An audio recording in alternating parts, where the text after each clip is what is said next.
All the Light We Cannot See is a new Netflix limited series based on the Pulitzer Prize novel. So today, let's see if it's worth your time.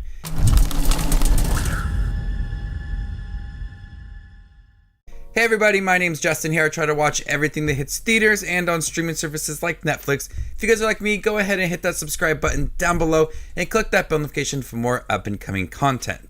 All the Light We Cannot See follows a blind French girl and her father who flee German-occupied Paris with a legendary diamond to keep it from falling into the hands of the Nazis. This 4-part Netflix limited series is directed by Shawn Levy, who also directed Night at the Museum, Free Guy, the upcoming Deadpool 3 movie.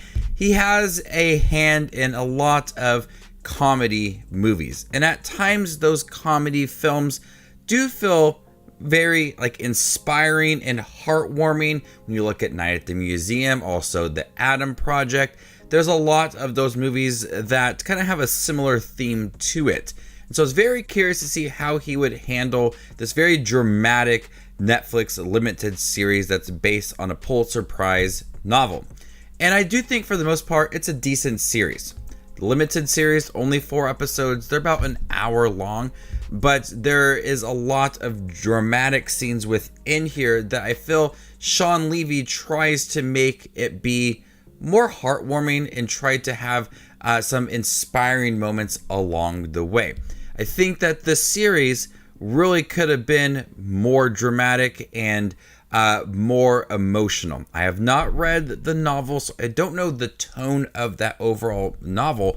But for watching this series, I think the nature of this show and the time period that it is in, there's a lot of things happening with the war in German-occupied Paris and this young girl and her father finding refuge in St. Malo, where they take up residence with their uncle. Then you also have the unlikeliest of kindred spirits, Werner, a brilliant teenager enlisted by Hitler's regime to track down illegal broadcasts. There's a lot going on here that could be very urgent, suspenseful, emotional as well.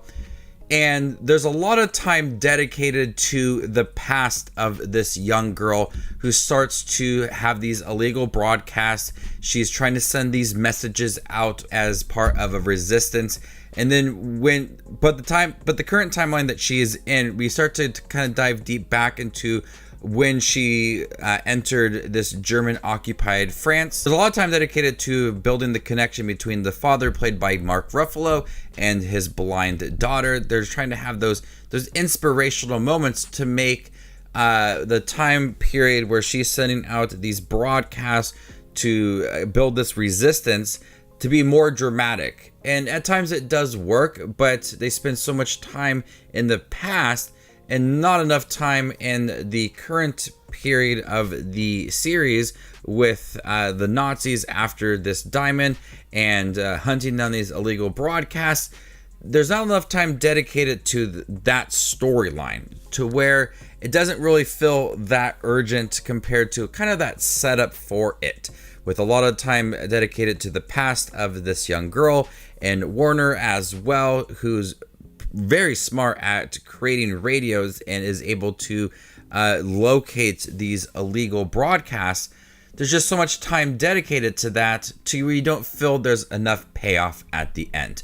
And the current period of the show with this young girl with the broadcasts and the Nazis after the diamond, they spend a few scenes here and there with each episode. It kind of builds that storyline to the end of it all. And the payoff at the end is not very strong.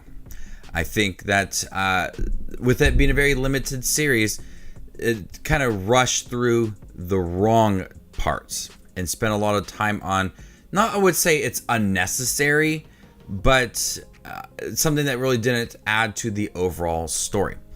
And there are some really good scenes in here. You can feel the emotion behind this young girl, as at times she does feel alone. She's trying to find where her father and her uncle are. She's by herself sending out these broadcasts. You see this young man who is thrown into the situation that he doesn't want to be part of, and he has to choose right from wrong. There are a good character study. The characters are likable and personal, and they're characters that you really start to care about. But you care about the deeper transitions, the deeper moments for these characters when they are really tested. Not so much of the past when it feels like it's moving really slow. And I think that the pacing could have been picked up a little bit, maybe make it 5 episodes to really kind of flesh out certain storylines.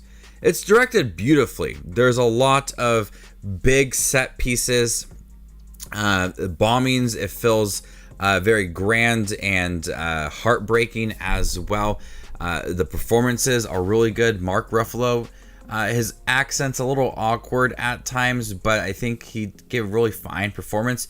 Hugh Laurie is in here as well. I liked his character and his progression as well. And the series also introduces newcomers Aria Mia Liberty and Nell Sutton as the older and younger blind girl within the series, Marie Laurie. But overall, All the Light We Cannot See, I felt the emotion behind it and the purpose of this series and the novel itself as well.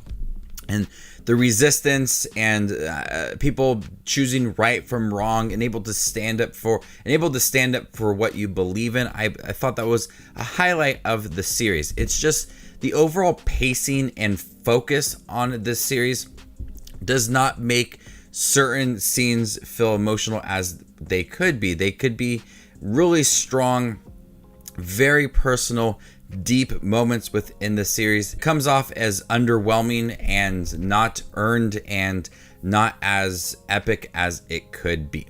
So before I give you my score for All the Light We Cannot See on Netflix, make sure to check out my channel. Here I do movie reviews, trailer actions, ranking videos, tier lists, all that fun movie related content that you see on YouTube. I do it all here, so hit that subscribe button to get it all in one spot.